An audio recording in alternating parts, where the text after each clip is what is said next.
صلاح الدین ایوبی، مسلمانوں پہ ظلم ہوا، فلسطین میں آگ لگی اور پورے فلسطین کی گلیاں خون سے بھر گئیں۔ ایک دن کے اندر 70,000 مسلمان قتل ہوا۔ گھوڑوں سے سڑکوں پہ چلا نہیں جاتا تھا، گھوڑے پھسلتے تھے، اتنا خون تھا، اور کچی سڑکیں تھی، اتنا خون تھا۔ پہلے کچی زمین نے خون پیا، پھر خون اس سے باہر آیا، پھر بھی اتنا 70,000 آدمی قتل ہوا۔ صلاح الدین ایوبی کون تھے؟ میرے غوث اعظم جیلانی کے مدرسے کے طالب علم تھے۔ جامعہ نظامیہ مدرسہ، یہ مدرسے ہیں جنہوں نے دین کے مجاہد پیدا کیے، مدارس ہیں جنہوں نے دین کے مجاہد پیدا کر کے پوری دنیا کے اندر پھیلائے ہیں۔ مدارس کے اندر دہشت گردی آئی، میں اختلاف نہیں کرتا، لیکن ابھی بھی مدرسے ہیں جن مدرسوں سے رسول اللہ کے دین کا سچا درس دیا جاتا ہے، امن، پیار اور محبت کی فضا کو عام کیا جاتا ہے وہ مدارس، اور انشاءاللہ قیامت کی صبح تک وہ مدرسے قائم رہیں گے۔ صلاح الدین ایوبی مدرسے کے طالب علم ہے، مدرسے کا، لیکن مدرسہ اس کا تھا جو ساتھ درویش بھی تھا۔ صلاح الدین ایوبی اکیلا اپنے دوستوں سے کہنے لگا مسلمانوں کی مدد چند سالوں میں نکلو مدد کریں۔ انہوں نے کہا تیرے نکلنے سے کیا ہوگا؟ کہنے لگا میں نے نہیں نکلنا، میرے اللہ نے میری مدد کرنی ہے، میرے اللہ نے میری اٹھ باندھ کمر کیا ڈرتا ہے، پھر دیکھ خدا کیا کرتا ہے، اور میں مجھے نکلنے دے، اللہ میری مدد کرے گا۔ تھوڑا تھوڑا کر کے فوج جمع کی، کوشش کی۔ چند سالوں کے بعد اسی جگہ جہاں مسلمانوں کا خون بہا تھا، اللہ نے اسلام کا جھنڈا پھر سے بلند کر دیا۔ صلاح الدین ایوبی فاتح بن کے مسجد اقصی کے دروازے پہ کھڑا ہے۔ چند سال گزرے، عیسائیوں کا اپنا وہ ظلم ابھی یاد ہے، اور عیسائی سارے لیڈر کہتے ہیں تیاری کر لو، اب ہمارے بچے کاٹے جائیں گے، عورتیں بیوہ ہوں گی، گردنیں کٹیں گی، اب دیکھنا جتنا خون ہم نے بہایا تھا مسلمان اس سے دگنا بہائیں گے۔ صلاح الدین ایوبی گھوڑے پہ کھڑے ہیں اور پوچھتے ہیں او عیسائیوں بتاؤ تمہارے ساتھ کیا کروں؟ گردنیں جھک گئیں، جواب کوئی بھی نہیں۔ کہا تم نے 70,000 مسلمان ایک دن میں مارا تھا، بولو تمہارے ساتھ کیا کروں؟ تم نے ایک دن میں مسلمان یوں کاٹے جیسے گاجر مولی کاٹی جاتی ہے، بولو کیا کروں؟ عیسائی کہنے لگے ہمیں اپنے ظلم یاد ہے، تشدد یاد ہے، بربریت یاد ہے، تو بہتر جانتا ہے تو نے کیا کرنا ہے۔ صلاح الدین ایوبی گھوڑے پہ فاتح کھڑا ہے، آنکھوں میں آنسو آئے، تڑپ کے رویا، کہنے لگا میں تمہارے ساتھ وہی سلوک کروں گا جو میرے مصطفیٰ نے قریش مکہ کے ساتھ فرمایا تھا، لا تصریب علیک، جاؤ تم پر کوئی زیادتی، جاؤ تم آزاد ہو۔ اس نے کہا تو کر کیا رہا ہے؟ کہنے لگا میں کیا کروں، میں اس محمد کا ماننے والا ہوں جس نے معاف کرنا سکھایا ہے صلی اللہ علیہ وسلم، میرے پیروں میں زنجیر ہے رسول اللہ کی غلامی کی، جاؤ تم آزاد ہو۔ اس نے کہا تم آزاد ہو، لوگوں نے کلمہ پڑھنا شروع کر دیا، اشہد ان لا الہ الا اللہ واشہد ان محمدً عبدہ۔ سارے قبیلے کے کچھ نہ کچھ لوگ مسلمان، ایک قبیلہ رہ گیا مسلمان نہیں ہوتا۔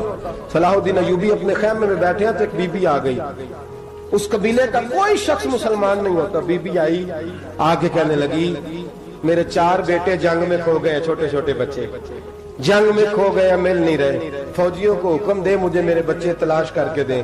صلاح الدین ایوبی نے جھٹ پٹ سر پہ امامہ باندھا، نیزہ پکڑا، سینے بند باندھا، اپنے جبے کو سمیٹا اور باہر کہنے لگی تو کدھر جا رہا ہے؟ کہنے لگا میں خود تیرے بچے تلاش کر کے دوں گا۔ صلاح الدین چند سپاہی ساتھ گلی گلی نکلے، گلی گلی فجر کے نکلے، اثر ہو گئی، تھک گئے، 2 نمازیں صحرا میں پڑھی، جنگل کے اندر پہنچے تو ایک کونے میں 4 بچے ایک جگہ ڈرے اور سہمے ہوئے بیٹھے ملے۔ صلاح الدین ایوبی اٹھا کے لائے، ماں کو کہنے لگے تیرے بچے ہیں، نکلا اس لیے تھا کہ میرے نبی نے فرمایا بچے جدا ہوں تو ماں کو درد بڑا ہوتا ہے، اور میرے رسول نے فرمایا تھا جب جنگ کرنے جاؤ تو کھیت برباد نہ کرنا، فصلیں تباہ نہ کرنا، بچوں کو ماں سے جدا نہ کرنا۔ فرمایا میں سوچ رہا تھا تیرے بچے کہیں میری وجہ سے جدا ہو گئے تو مصطفیٰ کو جواب کیا دینا؟ فرمایا تیرے بچے ڈھونڈ کے لایا ہوں۔ بچے ماں کے پاس آنے لگے تو ماں نے بڑے بیٹے کے منہ پہ تھپڑ مارا، کہتا ہے اماں کیا ہوا؟ کہنے لگے تو نے سنا نہیں کہ دشمن کے بچوں کی اتنی حفاظت کرتا ہے، میرے پاس نہ جا، اس کے قدموں میں بیٹھ جا، جس نبی کے غلام اتنے سچے ہیں وہ نبی کتنا سچا ہوگا۔ جس نبی کے نوکر اتنے کھڑے ہیں وہ نبی کتنا کھڑا ہوگا. جا کے کلمہ پڑھ لے. مسلمانوں کی نا ایک تعداد لڑتے دور چلے گئی. تاتاریوں نے قید کر لیا. 4 مسلمان تھے, تبلیغ کرنے گئے, جنگ کرنے گئے, جہاد کرتے کرتے کافروں سے لڑتے تاتاری قوم میں چلے گئے. وہاں قید کر لیے گئے تو سزائے موت کا حکم ہوا. 4 بزرگ تھے, سزائے موت کا حکم ہوا تو تاتاری بادشاہ جو تھا وہ بڑا خلاف تھا, بڑا سخت مخالف تھا مسلمانوں کے. اس نے کہا کہ ان کو جب پھانسی دینا نا مسلمانوں کو تو میرے سامنے دینا. اب 4 عالم ہیں, 4 صوفی ہیں, سفید داڑیاں, سر پہ امامے. پھانسی کا وقت آیا تو جو پھانسی گھاٹ ہے وہ ایک ہے, چاروں کو اکٹھے پھانسی نہیں ہو سکتی. ایک کو کہا کہ ایک کر کے ان کو پھانسی دو. جب پھانسی کا وقت آیا نا تو جو سب سے پیچھے صوفی تھے وہ دوڑ کے آگے آئے, کہنے لگے بادشاہ پہلی باری میری لگا. پہلی. اب بادشاہ نے کہا ٹھیک ہے اسے لٹکا دو. وہ قریب آئے تو دوسرے دوڑ آئے, کہنے لگے نہیں پہلی باری میں نے زیادہ کافر قتل کیے, میرا بڑا جرم ہے, مجھے پہلے سزا دو. ان کو پھانسی دینے لگے تو تیسرے آ گئے, کہنے لگے نہیں یہ تو میرا قتل کرتا تھا, رستے میں بتایا کرتا تھا, ڈھونڈ کے میں بتلاتا تھا کہ یہاں زیادہ تعداد ہے, مجھے پہلے پھانسی دو. تیسرے کے ساتھ بات ہو رہی تھی تو چوتھا دوڑا آیا, کہنے لگا یہ رستے بتاتا تھا, یہ تبلیغ کرتا تھا, یہ سارا کچھ کرتا تھا, لیکن کہا یہ کہتے تھے چلو واپس چلتے ہیں, میں جانے نہیں دیتا تھا. میں کہتا تھا اور کافر مارنے اور علاقے فتح کرنے, میرا جرم بڑا ہے, مجھے پہلے پھانسی دو. بادشاہ کہنے لگا مجھے 35 سال ہو گئے حکومت کرتے, بڑی دنیا کو پھانسی دی ہے. لوگ تو ایک دوسرے کو دھکے دیتے ہیں کہ پہلے تو جا, اور تم کیسی قوم ہو کہ ایک دوسرے پہ قربان ہو رہے ہو. کہنے لگا تم ایک باپ کی اولاد ہو. جاگ رہے آپ لوگ. تاتاری بادشاہ, کافر بادشاہ, اسلام کی مخالفت کرتے ہیں. ایک باپ کی اولاد ہو کا نہیں, ایک قبیلے کے رہنے والے ہو کا نہیں, ایک ملک کے رہنے والے ہو نہیں. اس نے کہا رشتہ کیا ہے, تمہارا رشتہ کیا ہے؟ تو بول کے کہنے لگے خدا ایک ہے, نبی ایک ہے. خدا ایک ہے اور نبی منفرد ایک ہے. اس قوم کی نقصان بھی ایک ہی سب کا نبی. اللہ بھی, قرآن بھی ایک. کیا ہی اچھا تھا ہوتے اگر مسلمان بھی ایک, یوں تو سید بھی ہو, مرزا بھی ہو, افغان بھی ہو, تم سبھی کچھ ہو, بتاؤ کہ مسلمان بھی ہو. فرمایا ہمارا اللہ ایک ہے, نبی ایک ہے. تو کہا پھر ایک دوسرے پہ جان کیوں دیتے ہو؟ فرمایا ہمارے نبی نے ہمیں بھائی بنا دیا ہے. بھائی کا دل نہیں کرتا اس کی آنکھوں کے سامنے بھائی چلا جائے, ہمارا دل نہیں کرتا پہلے مجھے دے. بادشاہ کہنے لگا تمہارا جذبہ مجھے متاثر کر گیا, جاؤ میں تم چاروں کو آزاد کرتا ہوں, تمہیں آزاد کرتا ہوں. میرے دوستو یہ رنگ تھا, دیکھیں نا, یہ اس دھرتی نے نظام دیکھا ہے نا, اس فلک میں پہلی بار دیکھا, اس زمین نے پہلی بار. اور میرے حضرت صاحب فرمایا کرتے تھے زمین تڑپ کے روئی, اس نے پہلی دفعہ دیکھا. احد کا میدان ہے, 3 صحابہ تپتی ہوئی زمین پہ زخموں سے چور چور پڑے ہیں. حضرت انس بن نضر رضی اللہ تعالیٰ عنہ پانی کا پیالہ لے کے پہنچے. ایک زخمی سے کہا تجھے پانی پلانا ہے, تو کہنے لگا میرے زخم تھوڑے ہیں, وہ جو ساتھ پڑا اس کے زخم گہرے ہیں, پہلے اسے پانی پلا دے, جا اسے دے دے. اس کے پاس پہنچے تو وہ کہنے لگا وہ مجھ سے پہلے گرا تھا, اس کا زخم زیادہ گہرا ہے, اسے پانی پلا. تیسرے کے پاس گئے تو کہنے لگا چوتھا تڑپ زیادہ رہا ہے, اس کی عمر زیادہ ہے, میں تو جوان ہوں, برداشت کر لوں, بڑھاپے کی وجہ سے نڈھال ہو گیا, پہلے اسے پانی پلا. چوتھا کہنے لگا 5ویں کے پاس جا, 5واں کہنے لگا 6ٹھے کے پاس جا. حضرت انس بن نضر کہتے میں رو پڑا, میں نے کہا محمد کے غلاموں, رسول نے تمہیں کیسا جذبہ دے دیا ہے, زبانیں پیاس سے باہر ہے لیکن تمہاری اخوت مرتے دم تک قائم ہے. کہتے میں 7ویں کے پاس گیا تو کہنے لگا اگر 6 قربانی دے سکتے ہیں تو مجھے خود غرض نہ سمجھ, میں نے نہیں پانی پینا, جا پہلے کے پاس لے جا. کہتے میں پہلے کے پاس آیا تو روح پرواز کر گئی, دوسرے کے پاس آیا تو روح پرواز کر گئی, میں 7ویں تک آیا تو انتقال کر گئے. کہتے ہیں پانی کا پیالہ میں نے اٹھایا اور میں نے زمین پہ رکھا تو میں نے کہا پانی گوا رہنا, محمد کے غلام مر تو جاتے ہیں پر ایک دوسرے کا خیال بڑا رکھا کرتے ہیں, گوا رہنا, یہ مر جایا کرتے لیکن ایک دوسرے کا درد. میرے دوستو لٹا ہوا برما, روتے ہوئے مسلمان, سسکیاں اور آہیں لیتی ہوئی مائیں پوچھتی ہیں اے خاصا اے خاصان رسول, وقت دعا ہے, امت پہ تیری آ کے عجب وقت پڑا ہے، وہ دین جو بڑی شان سے نکلا تھا وطن سے، پردیس میں وہ دین آج غریب الغربا ہے۔ فریاد ہے اے کشتی امت کے نگہباں، بیڑا یہ تباہی کے قریب آن لگا ہے۔ اور کیا خوبصورت جملے کہے تھے کہ نبی پاک صلی اللہ علیہ وسلم نے، حضور نے فرمایا تھا میرا مومن ایک جان کی طرح ہوتا ہے، ایک جان کی طرح ہوتا ہے، ایک کو تکلیف ہو جسم کے ایک حصے کو سارا حصہ پریشان ہوتا ہے۔ فرمایا یہ ایک مکان کی طرح ہے، ایک اینٹ دوسری اینٹ کو مضبوط کرتی ہے۔ فرمایا یہ مضبوط لوگ ہیں، یہ مضبوط لوگ۔ حضرت عمر فاروق کا زمانہ ہے، ایک آدمی نے سیری بھیج دی ایک گھر میں بطور تحفہ، قحط کا زمانہ تھا، گوشت ملتا نہیں تھا، جانور، ایک آدمی نے سیری بھیج دی ایک آدمی کے گھر میں۔ اس نے کیا کیا؟ اس نے اپنی بیوی سے کہا ہماری تو خیر ہے، ساتھ والا پڑوسی زیادہ غریب ہے، ادھر نہ بھیج دے، یہاں گندم امیر شہر کی ہوتی رہی خراب اور بچی کسی فقیر کی فاقوں سے مر گئی۔ کہا ساتھ والے پڑوسی کے گھر سے میں کئی دنوں سے بھوک کی آوازیں، وہاں بھیج دے۔ اس کے گھر گئی تو اس کی بیوی شوہر کو مشورہ دیتی ہے، کہتی ہے میرے بچے تو دلیر ہیں، ساتھ والے کے چھوٹے ہیں، وہ گزارا نہیں، ادھر نہ بھیج دے۔ ادھر گئی۔ ایک روایت ہے 7 گھر، ایک روایت ہے 21 گھر، 21 گھروں میں گھومتی ہوئی وہ سری پھر پہلے کے گھر میں آ گئی، اور پہلا صحابی کہنے لگا صرف تو نے ہی محمد کا کلمہ نہیں پڑھا، باقی بھی اس نے بھی پڑھا ہوا ہے، صرف تو نے ہی رسول اللہ سے یہ درس نہیں لیا، باقیوں نے بھی لیا ہے، اور صرف تیرے اندر ہی جذبہ اظہار نہیں، تو ہی صرف مسلمانوں سے پیار نہیں کرتی، سارے ہی پیار کرتے ہیں۔ وہ سری پھر آ گئی، اب کیا کرنا ہے؟ اب کیا کرنا ہے؟ تو امام نبوی نے لکھا ہے، وہ کہنے لگی کرنا کیا ہے؟ پکاؤں گی میں اور کھائیں گے 21 گھر، پھر بھی اکیلے نہیں کھائیں گے، پکاؤں گی میں اور کھائیں گے 21 گھروں کے مطابق شوربہ پکا، اور پھر برتن میں ڈال کے وہ بی بی ایک گھر کا دروازہ کھٹکھٹاتی ہے، کہتی ہے مصطفیٰ کے غلاموں نکلو باہر اور کھاؤ، اس لیے کہ جس نبی نے مجھے پیار کا حکم دیا اسی نے تمہیں بھی پیار کرنا سکھایا ہے، یہ رنگ چشم فلک نے سکھایا ہے۔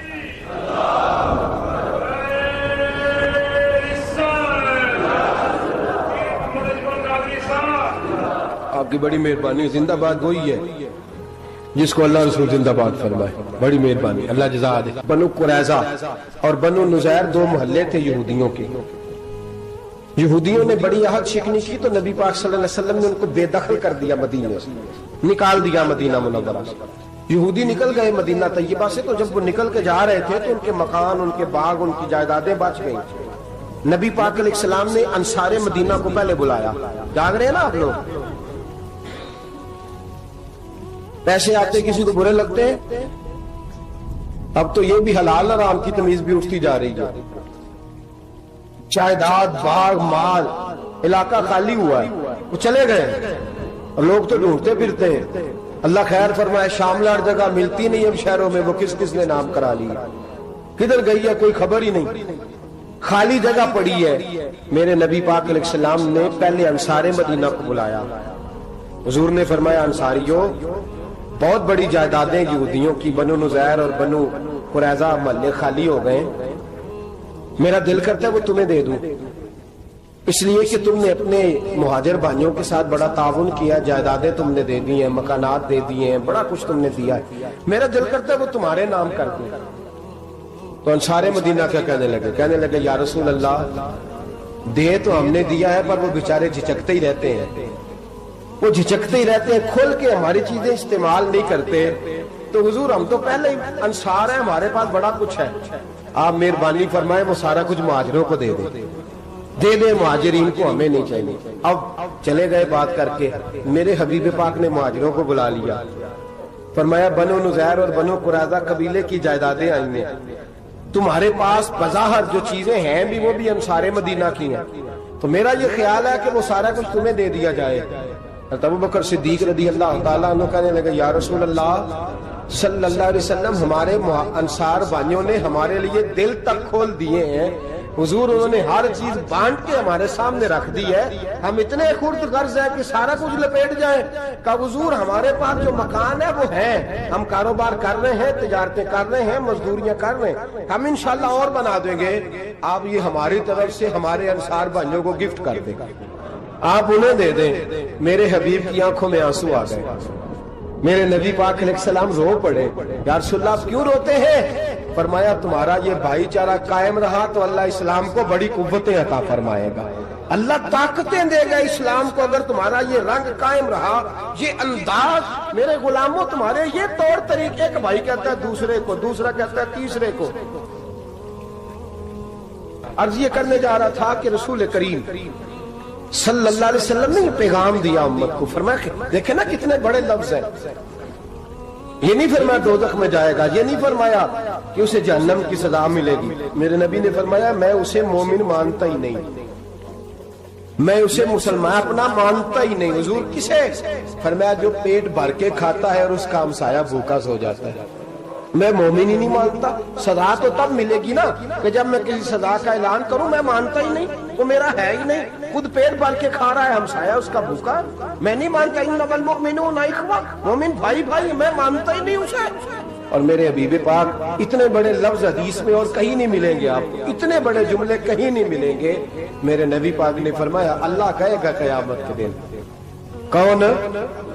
اتنے بڑے لفظ حدیثوں میں ملتے نہیں جتنے یہ ہیں. حضور نے فرمایا رب فرمائے گا بندے سے کہ میں تیرے پڑوس میں بھوکا تھا، تو نے مجھے روٹی کیوں نہیں کھلائی؟ کون کہہ رہا ہے؟ اللہ کہہ میں بھوکا تھا تو نے روٹی نہیں دی، میں ننگا تھا تو نے کپڑا نہیں دیا، میں پیاسا تھا تو نے پانی نہیں پلایا، میں بیمار تھا تو تیمارداری. یا اللہ نہ تو کھاتا ہے، نہ پیتا ہے، نہ کپڑا پہنتا ہے، نہ تو بیمار ہوتا ہے. لا تاخذہ سنۃ ولا نوم، تجھے بیماری آتی نہیں، اونگ نیند نہیں آتی. میرے مالک تو میرے پڑوس میں تھا. حضور فرماتے ہیں رب فرمائے گا وہ جو بندہ تیرے پڑوس میں بھوکا تھا تو بندہ تو میرا ہی تھا نا. وہ جو بندہ تیرے پڑوس میں ننگا تھا تو بندہ تو میرا ہی تھا نا.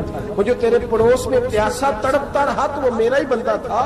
تو دوائی لینے جائے تو بڑے اسپتال میں اور اس بیچارے کو 20 روپے پرچی کے بھی میسر نہ آئے تو میرا ہی بندہ تھا. میرے دوست خیال کر اور یاد رکھ یہ جو ہمسائے ممالک میں ظلم ہوتے ہیں، زیادتیاں ہوتی ہیں. ہمارے گھر کا پنکھا اچھا چلتا ہے، ہم جلوس اس وقت نکالتے ہیں جب ہماری لائٹ بند ہوتی ہے. ہم جلوس اس وقت نکالتے ہیں جب ہمارا ایسا جو ہمیں تنگ کرتا ہے. ہم اس وقت درد محسوس کرتے ہیں جب ہمارے گھر تک آگ آ جاتی ہے. یہ جو باہر آگ جل رہی ہے یہ تیرے گھر بھی آ سکتی ہے. یہ جو باہر فساد ہو رہا ہے یہ تیرے دروازے تک آ سکتا ہے. میرے رسول پاک نے ایک جان، مسلمان کو ایک جان قرار دیا. مجھے بتائیے انگلی کو کٹ لگ جائے، مسلمان ایک جان ہے نا. انگلی کو لگ جائے کٹ، دماغ کہتا ہے میں نے نہیں سوچنا اس کے بارے میں نے اس کے درد کو محسوس ہی نہیں کرنا. انگلی کی درد ہے، انگلی جانے اس کا کام جانے. ایسے ہی ہوتا ہے نا. بولے پیروں سے کہتے ہیں، انگلی کہتی ہے چل ڈاکٹر کے پاس، پیر کہتے ہیں نہیں میں نے نہیں جانا، انگلی کا کام ہے انگلی جائے.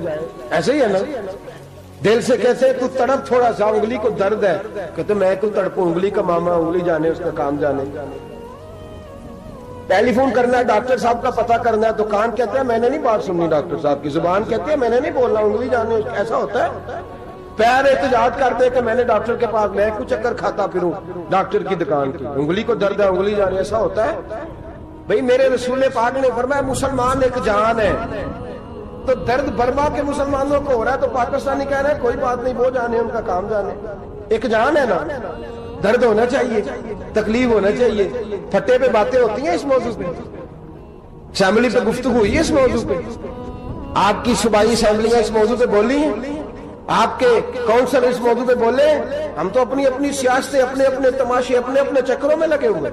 وہ دریا کے اندر سسکتے مسلمان، بنگالی کہتے ہیں ہمارے نہیں، برمی کہتے ہیں ہمارے نہیں، پاکستانی کہتے ہیں ہمارے نہیں، ترکی کہتے ہیں وہ کس کے ہیں؟ وہ کس کے ہیں؟ وہ اللہ کے بندے ہیں، محمد عربی کے غلام ہیں صلی اللہ علیہ وسلم. لیکن میرے دوستو کیا ہمیں کیا غرض ہے؟ وہ جانے ان کا کام جانے. یہ جب تیرے پیروں تک آگ آئے گی پھر تجھے پتا چلے گا یہ بڑی سخت آگ ہے. آج جس کافر نے برما پر عرصہ دراز تنگ کیا، مسلمان تھوڑے تھوڑے مفاد لینے کی خاطر نا، بنو عباس اور بنو امیہ کی جنگ چل رہی تھی. بنو عباس جو تھے وہ غالب آ گئے، بنو امیہ جو تھے ان کی حکومت ختم ہو گئی.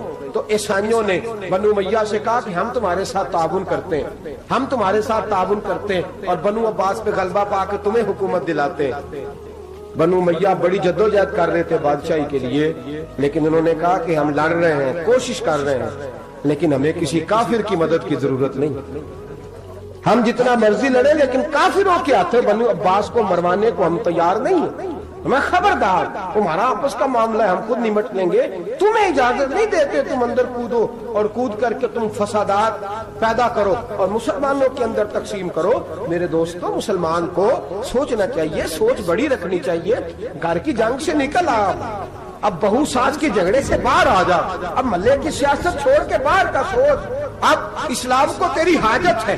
اب پوری دنیا جب مسلمان کو دیکھے نا، فیس بک یوز ہوتی ہے، اس پہ نوجوان جب اسلام کی بات کرنے لگے گا، اس پر جب بڑا اسلام کی بات کرنے لگے گا، پوری دنیا میں پیغام جائے گا کہ مسلمان اب جاگنے لگا ہے، مسلم خابیدہ بیدار ہونے لگا ہے. اب اس کی آنکھیں کھلنے لگی ہیں. اب یہ اپنے مذہب کی بات کرتا ہے. اب یہ اپنے ملک سے، صوبے سے، برادری سے نکل کر بولتا ہے. اب یہ کہتا ہے کہ بازو تیرا توحید کی قوت سے قوی ہے، اسلام تیرا دیش ہے، تو مصطفی ہے. اب یہ بڑی سوچ رکھتا ہے. اب یہ عالمی بات کرتا ہے. میرے دوستو، ہمارا تو حال یہ ہے. امام اعظم ابو حنیفہ کا فتویٰ ہے، آپ فرماتے ہیں جو مولوی عالمی حالات سے باخبر نہ ہو وہ جمعے کی تقریر نہ کرے، وہ مسلمانوں کی رہنمائی نہیں کر سکتا. عالمی حالات سے جو خبردار نہ ہو. تو جس کو چھٹی ہو جائے، تو نے ختم نہیں پڑھا، دوڑ جا مسجد سے. تو ختم نہیں پڑھتا، ہمارے تجھے پتہ ہی نہیں دکان رہتا ہے، بھاگ جا. وہ عالمی حالات پہ بات کرے گا، کیونکہ بیچارے کو تو پتا ہے میری سویرے چھٹی ہو جانی. سیاست کا لفظ چھیڑا نہیں تو میں گیا نہیں. یاد رکھے، وہ جو بیداری ہے، وہ جو اعلیٰ ظرفی ہے، وہ جو بڑی سوچ ہے، وہ جو ملت کی سوچ، وہ جو قومیت کی سوچ ہے، وہ جو آگے بڑھنے کا زاویہ ہے، وہ تو اندر. اقبال کہتے ہیں گلا تو گھونٹ دیا اہل مدرسہ نے تیرا، گلا تو گھونٹ دیا اہل مدرسہ نے تیرا. تجھے تو مدرسے والوں نے پلیٹ پکڑا دیا ہے کہ جا سویرے لنگر کٹھا کر کے لا اور دوپہر کو روٹیاں مانگ کے لا اور دیکھ آج مرا کون ہے، ختم کس کا پڑھنا ہے. تو گلا تو گھونٹ دیا اہل مدرسہ نے تیرا، اب کہاں سے آئے گی صدا لا الہ الا اللہ. تو گھونٹ دیا تیرا گلا، تو کیسے بڑی بات کرے گا؟ بڑی بات کے لیے بڑی سوچ چاہیے، بڑی تگودو چاہیے، بڑی کوشش چاہیے، بڑا حوصلہ چاہیے. مسلمان چھوٹی چھوٹی لڑائی میں، چھوٹی چھوٹی جنگ میں، ایک دکاندار دوسرے دکاندار سے لڑ رہا ہے، گلی والا دوسری گلی والی سے لڑ رہا ہے، محلے والا محلوں پہ اعتراض. ایک شہر میں رہنے والے میں نے دوسرے محلے پہ اعتراض کرتے دیکھے. یقین کریں، ایک شہر میں رہنے والے، علاقے میں بسنے والے کہتے ہیں بھائی توبہ ہے اس محلے تو اللہ ہی بچائے. لا حول ولا قوت. وہ جو تقسیم در تقسیم کی سوچ ہے، اس نے چھوٹے چھوٹے ٹکڑوں میں مسلمانوں کو بانٹ دیا ہے. چھوٹی چھوٹی تقسیم ہے، چھوٹا چھوٹا ہمارا مزاج ہے، چھوٹی سوچ ہے. بڑی سوچ کی بات سنیے. صلاح الدین ایوبی، جاگ رہے ہیں نا آپ لوگ؟ تو آخنا حضرت صاحب ایڈی وڈی گل چھیڑ چھڑی ہے، یہ مطلب ہی کون نہیں. کنے برما جانا ہے تو کنے مدد کرنی ہے. میں تو بھائی فریضہ سر انجام دے رہا ہوں. میرے نبی نے فرمایا برائی کو یا ہاتھ سے بدل، ہاتھ سے نہیں بدل سکتا تو زبان سے تو بولنا. تو میں معذور ہوں، کمزور آدمی ہوں، ہاتھ سے بدلنے کی طاقت نہیں رکھتا، تو دوسرے درجے پہ تو مجھے عمل کرنے دو نا. اثر کرے نہ کرے سن تو لے میری فریاد، نہیں ہے داد کا طالب یہ بندہ آزاد. رونے تو دو، تڑپنے تو دو، آہیں تو بہانے دو، سسکیاں تو لینے دو، مار کھائیے تو تڑپنے تو دو. وہ قرآن پاک برما میں پابندی لگی ہے تو میں یہاں سوچنے لگا ہوں کہ وہاں تو پابندی لگی ہے، یہاں پہلے ہی لوگ کوئی نہیں پڑھتی. معاذ اللہ تعالیٰ حالات دن پہ دن مسلمانوں کے لیے ایک ایک کر کے. افغانستان میں جو آگ لگی تھی، پھر وہ عراق میں بھی لگی، پھر وہ لیبیا میں بھی لگی، پھر وہ مصر میں بھی لگی، پھر وہ یمن میں بھی لگی. سعودی عرب میں دھماکے ہوئے، میرا دل تڑپا ہے، مجھے پریشانی ہوئی. میں بچے 5 تھے، میں بڑا ڈسٹرب ہوا. میں نے کہا یار یہ ہمارا سب کا اجماعی عقیدت کا مرکز ہے. ہم کم از کم 1000 اختلاف کے باوجود کہا کرتے تھے کہ عرب میں امن ہے یار، وہاں سکون ہے، وہاں دکانیں کھلی چھوڑ کے لوگ چلے جاتے ہیں. وہاں بھی فساد ہونے لگا، وہاں بھی آگ بڑھ گئی ہے. لیکن ہم صرف چھوٹی چھوٹی کر کے جب آگ بجھانے کی کوشش کریں گے، اس وقت آگ نہیں بجھے گی. جب ہر آدمی اپنے پیالے میں پانی لے کے آئے گا، ہر شخص اپنے گھر کی نل چلائے گا، ہر شخص نلکا چلائے گا اور پانی نکال کے یہ آگ بجھائے گا، تب یہ آگ بجھے گی. ہر آدمی کو کردار، سوچ بڑی کریں، نظریہ بڑا کریں، ملت کی بات کریں، مسلمان ہو کے سوچیں، مسلمان ہو کے سوچیں. خدا را نکلے یہ گھر کے جھگڑوں سے، تھوڑی دیر کے لیے اپنے آپ کو بڑا کریں، بڑی سوچ آپ بنائیں. جب دوستیاں لگائیں، یارانے لگائیں تو چھوٹے موٹے حساب سے بچیں. بابا بلے شاہ صاحب فرماتے کورے ورک کتاب نہیں ہوندے، ਕੋਰੇ ਵਰਗ ਕਿਤਾਬ ਨਹੀਂ ਹੁੰਦੇ, ਪੱਥਰ ਦਿਲ ਗੁਲਾਬ ਨਹੀਂ ਹੁੰਦੇ। ਉਹ ਬੁੱਲਿਆ ਯਾਰੀ ਸੋਚ ਕੇ ਲਾਈ, ਯਾਰਾਂ ਨਾਲ ਹਿਸਾਬ ਨਹੀਂ ਹੁੰਦੇ।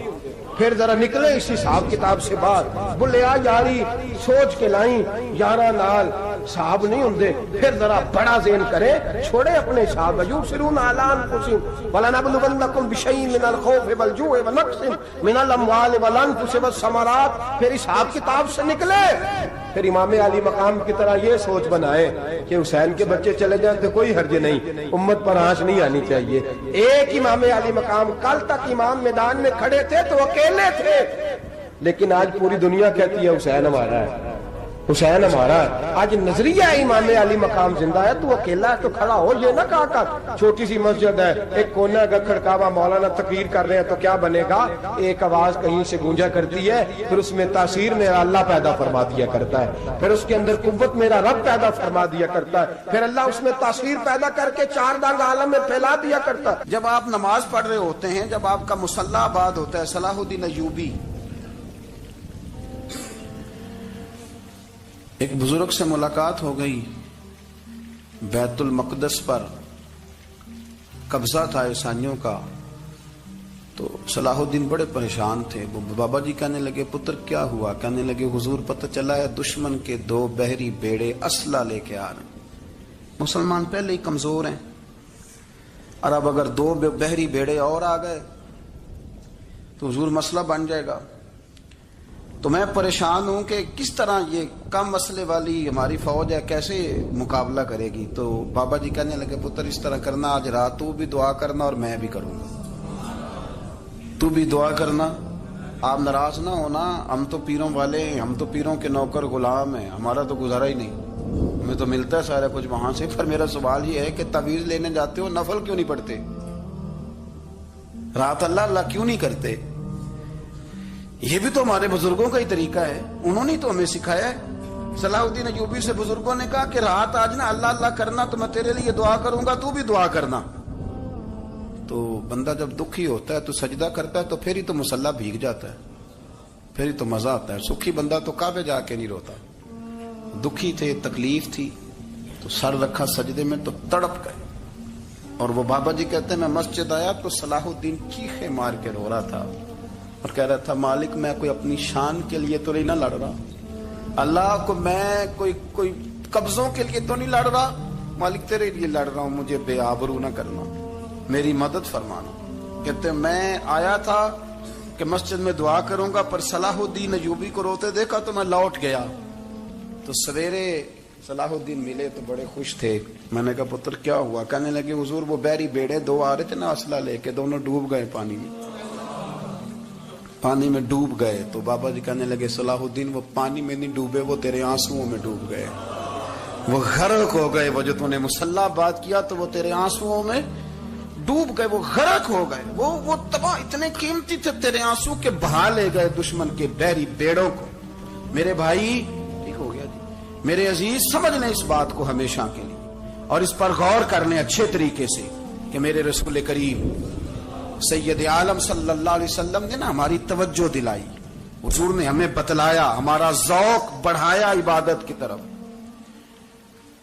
ایک صحابی تھے حضرت ابو فاطمہ رضی اللہ تعالیٰ عنہ، یہ ترمذی شریف کی حدیث ہے، نبی پاک علیہ السلام نے فرمایا ابو فاطمہ قیامت کے دن مجھ سے جلدی ملنا چاہتے ہو کہ دیر کے ساتھ؟ تو کہنے لگے حضور کون ہوگا جو دیر سے ملنا چاہے، ہم نے تو جان دے دی وعدہ دیدار پر۔ اعلیٰ حضرت فرماتے ہیں جان دے دی وعدہ اور نقد اپنا دام ہو ہی جائے گا۔ مجھے لگتا ہے کہ یہ سودا نقد و نقد ہو جانا ہے، چونکہ ہم نے جان دے دی وعدہ دیدار پر۔ آپ نے وعدہ کیا تھا کہ مریں گے تو پھر زیارت ہوگی، تو مر گئے ہم زیارت کی خاطر۔ جان دے دی وعدہ دیدار پر تو نقد اپنا دام ہو ہی جائے گا۔ اے رضا ہر کام کا ایک وقت ہے، دل کو بھی آرام ہو ہی جائے گا۔ تو حضرت ابو فاطمہ رضی اللہ تعالیٰ عنہ سے نبی پاک صلی اللہ علیہ وسلم نے فرمایا جلدی ملنا چاہتے ہو کہ دیر سے؟ عرض کی حضور فٹافٹ ملنا ہے، میں نے قیامت کے دن آپ سے جلدی ملنا ہے۔ تو نبی پاک علیہ السلام نے فرمایا پھر اس طرح کرنا، دنیا میں رہ کے سجدے زیادہ کرنا، پھر سجدے زیادہ کرنا، قیامت میں ملاقات جلدی ہو جائے گی، قرب ملے گا تمہیں۔ اپنے بچوں کے اندر دیکھیں نا، ہم شوق پیدا کرتے ہیں، ہمیں صحیح لفظ نہیں بولنے آتے پر ہم بچوں میں شوق پیدا کرتے ہیں کہ پتر ڈاکٹر بن جائے گا تو بڑا نفع کرے گا، تو لوگوں کی خدمت کرے گا، ملک و ملت کی خدمت کرے گا، تیرے ابا کا نام روشن ہوگا، تیرے دادا کی تعریفیں ہوں گی. ہم یہ ذوق پیدا کرتے ہیں. ہم اپنے نوجوانوں کے اندر یہ فکر پیدا کرتے ہیں، انہیں ہم سمجھاتے ہیں کہ میاں جب تم پڑھو گے، محنت کرو گے تو فلاں آدمی کی طرح تمہارا نام ہوگا. یہ جتنا ذوق ہم بچوں کے اندر ان چیزوں کا پیدا کرتے، ہمیں حکم ہے کسی طرح ہم ذوق پیدا کریں کہ پتر نماز پڑھے گا تو اللہ راضی ہو جائے گا، تو سجدہ کرے گا. دیکھیں نا میرے رسول کریم علیہ السلام نے فرمایا 7 سال کے بچے کو مسجد لے کے جاؤ، یعنی اسے شوق دلاؤ، اس کے اندر یہ خاصیت پیدا کرو کہ اس کا دل کرے مسجد میں جانے کو، اس کے اندر یہ خصوصیات لاؤ کہ وہ ہمارے ہاں نا ہر چیز کو پروموٹ کیا جا رہا ہے، ہر چیز کو یعنی سر سنگیت سکھانے کے لیے اکیڈمیاں بن گئی، ہر شے پروموٹ ہو رہی ہے. عبادت کا جذبہ کم ہوتا جا رہا ہے، اللہ کا ذوق ہمارے اندر نہیں رہا. اور اتنا مشکل ہم نے اپنے لیے بنا لیا ہے کہ وہ بندہ جو بڑی زبردست مذہبی گفتگو کر رہا تھا اور تگڑی بات کر رہا تھا، کیا بات ہے، لیکن نماز کے بارے میں کمزوری دکھا جاتا ہے، نوافل کے بارے میں وہ چپکے سے نکل جاتا ہے. امام احمد بن حنبل رحمۃ اللہ تعالی علیہ، مسند امام احمد بن حنبل 14 جلدوں میں ہے مارکیٹ میں، اور مجھے تو خیر پسند ہی بڑی ہے، میں نے تو کئی دفعہ پڑھی ہے. اور کیا بات ہے امام احمد بن حنبل کی، کیسے تگڑے قسم کے محدث تھے اور اللہ نے کتنا انہیں اعزاز عطا فرمایا ہوا. یہ کوڑے بھی کھاتے تھے دین کی خاطر، سارا کرتا لہو سے بھر بھی جایا کرتا تھا. بڑا اعزاز والا شخص تھے، بڑے اعزاز والے. حدیثیں جمع کرنا، حدیثیں لکھنا، حدیث پڑھانا، سارا دن رہتے تھے. کہہ سکتے تھے کہ میں کر تو رہا ہوں کام، اور حدیث بھی موجود ہے کہ عالم عابد سے افضل ہوتا ہے، پر اس کے باوجود امام احمد بن حنبل رحمۃ اللہ علیہ 300 نفل فرض نمازوں کے علاوہ پڑھا کرتے تھے. 300 نوافل روز پڑھا کرتے تھے. ان کے بیٹے نے کہا ابا جی مکان خریدنا ہے تو وہ جگہ کہاں کر کے لوں، بہت ساری آبادیاں. تو فرمایا پتر وہاں لینا جہاں مسجد قریب ہو. میرے رسول کریم سید عالم صلی اللہ علیہ وسلم اتنا پسند کرتے مسجد کو، اتنا پسند کرتے نماز کو کہ رسول کریم صلی اللہ علیہ وسلم تہجد کی نماز بھی پڑھتے، پھر حضور فجر کی نماز بھی پڑھتے. نبی پاک وتر کو الگ کر کے پڑھتے، عشاء کے ساتھ نہیں پڑھتے. یہ تو ہم اس لیے اجازت دی ہمارے بزرگوں نے کہ بعد میں اٹھے گا کون علیحدہ وتر پڑھنے کے لیے، عشاء کے ساتھ پڑھ لے. وتر پڑھتے، تہجد پڑھتے، فجر پڑھتے، اشراق پڑھتے، چاش پڑھتے، پھر مغرب کی نماز کے بعد 6 رکعت اوابین پڑھتے، پھر رات کو صلاۃ اللیل پڑھتے. سیدہ عائشہ صدیقہ کہتی ہیں زمانہ سو جاتا اور میرے رسول مصلی بچھا کے کھڑے ہو جاتے. او یار کھیتی باڑی کر کے نہیں، محنت مزدوری کر کے نہیں. جناب عائشہ کہتی ہیں میں یہ بھی دیکھتی کہ حضور ایک آیت شروع کرتے تو ساری رات اسی کو پڑھتے، اور میری نظر جاتی تو قدم مبارک پہ ورم آ جاتا. یار نماز پڑھ کے اتنی مشقت کر کے، اتنی جد و جہد کر کے ورم آ گیا. یا رسول اللہ اتنی محنت کیوں کرتے ہو؟ فرمایا افلا اکون عبدا شکورا، کیا میں اپنے رب کا شکر گزار بندہ نہ بنوں؟ صحابہ کا ذوق عبادتوں کا، ریاضتوں کا، تلاوتوں کا، طبیعت ہے ان کی. وہ ایک دوسرے کو، حضرت مولا علی شیر خدا کرم اللہ تعالی وجہہ الکریم کے زمانے میں روم کے بادشاہ نے کہا یار یہ مسلمانوں کا پتہ تو کرو، یہ آخر کیوں اتنے زیادہ مجاہد ہیں. اس زمانے میں جاسوس بھیجنے کا مزاج تھا، اب تو جاسوس پکڑا جاتا ہے، اب تو جاسوس، اور جاسوسی کا شوق ویسے آج بھی ہے. عرض کروں تھوڑی سی بات اس عنوان سے. پتہ کیا ہمارا مسئلہ ہے؟ ہم جہاں جاتے ہیں نا وہاں تھوڑی خوشبو سونگنے کی کوشش کرتے ہیں. وہ کیا ہے تو یہ کیا ہے تو ادھر کیا ہے تو تھوڑا سا ادھر کیا ہے. میرے رسول پاک پڑھیے درود شریف، سارے پڑھیے ذرا زور سے صلی اللہ تعالی. نبی پاک علیہ السلام نے فرمایا جاسوسی نہ کرنا ورنہ تم بندوں کو خراب کر دو، اور فرمایا اس طرح نہ ہو کہ تم کسی کے اب کھول نہ نکلو تو تمہارے پہلے کھول جائیں. یہ جو ذوق ہے نا یہ ختم کریں، چھوڑیں. مطلب آپ کس چکر میں پڑے ہوئے ہیں؟ اتنی زیادہ توجہ کرنے کی کیا ضرورت ہے؟ کام سے کام رکھیں، اس میں بندہ تھوڑا سا نا آسان رہتا ہے. یہ جو بہت زیادہ ٹٹولنے والے لوگ ہوتے ہیں نا وہ بےچارے پھر عمر ٹٹولتے ہی گزار دیتے ہیں.